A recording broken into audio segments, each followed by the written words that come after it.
خبر وفاة الملك عبد الله تصدر الصحف العالمية التي تناولت حنكته وشخصيته ومحبة الناس له، فتحت عنوان الملك عبد الله 1924 2015 مصلح المملكة توفي. نقلت CNN تحت هذا العنوان ما قاله الرئيس الأمريكي باراك أوباما عنه: حياة الملك عبد الله امتدت قبل ولادة المملكة الحديثة، من خلال بروزها كقوة جوهرية في الاقتصاد العالمي وذات دور قيادي بين الدول العربية والإسلامية. كان عهد الملك عبد الله كله جهدا مستمرا لتحقيق التوازن بين التقاليد الصحراوية مع متطلبات العالم الحديث، مما جعله حاضرا بين هذه وتلك.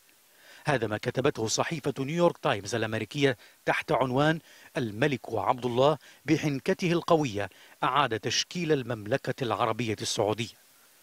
وتحت عنوان وفاة عبد الله العاهل السعودي الملك الحذق المصلح، كتبت الواشنطن بوست أن الملك جمع بين الشخصية المحببة والصادقة، فهم وسائل الإعلام، وكان يحظى بشعبية لدى المواطن السعودي.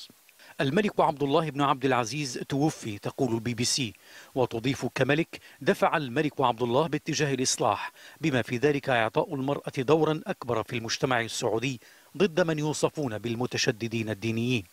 أما الجارديان البريطانية فقالت: ملك السعودية الملك عبد الله توفي عن 90 عاما.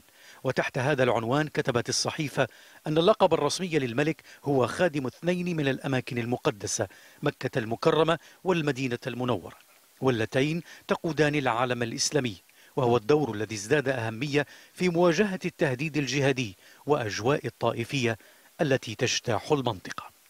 فوزي زواي، MBC.